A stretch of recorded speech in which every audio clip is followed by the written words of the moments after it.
Magandang gabi Pilipinas, narito po ang latest sa lagyan ng ating panahon.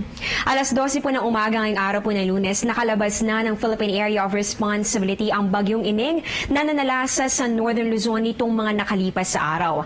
Ayon kay Pag-asa Weather Forecaster Chris Perez, nasa may Southern Islands of Japan na ang bagyong Goni. Habang ito naman po tungkol sa bagyong Achani, nasa silangan na po ito ng Southern Japan. Ang dalawang bagyo wala na pong epekto pa sa ating bansa maliban na lamang sa patuloy nitong pagpapalakas po nito nga, lalo na itong bagyong Goni. Dito po yan sa tinatawag po natin na Southwest Monsoon o yung hanging habagat. So ito po yung magdudulot ng monsoon rin. Dito po yan sa may Pangasinan, La Union, Zambales at pati na rin po dito sa may Bataan. Mga paminsan-minsan o mga occasional rains naman po ang mararanasan. Dito po yan sa Metro din po sa may Mimaropa at pati na rin sa may Calabarzon. Habang sa natitirang bahagi po ng Luzon, inaasahan po natin ang pagkakaroon ng maulap na kalangitan na magdudulot naman ng mahina hanggang sa katamtamang pag-ulan at mga pulupulong pagkidlat, pagkulog.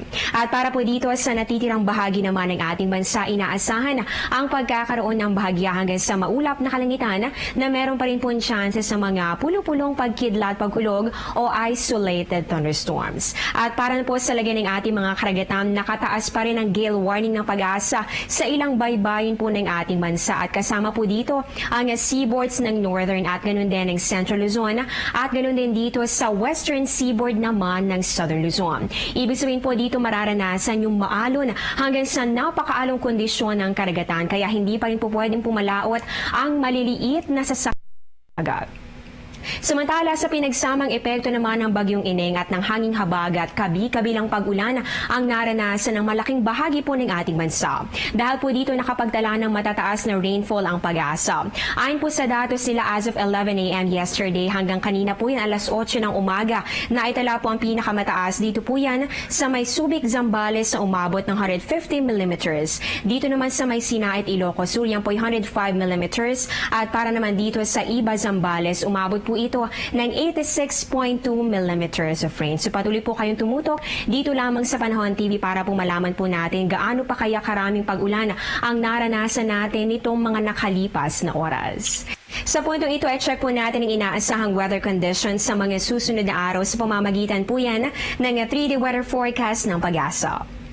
Unahin po natin dito sa Baguio City, mararanasan pa rin po ang mga pag-ulan bukas, ganoon din po sa Wednesday, pero pagsapit po ng Huwebes, magpapakita po ulit si Haring Araw. Dito naman sa atin sa Metro Manila, meron po tayong occasional rains bukas, pagsapit po ng Wednesday, magiging maulap naman ang kalangitan at pagsapit naman po ng Thursday, asahan na po natin ang unti-unting pagbuti ng lagay ng ating panahon.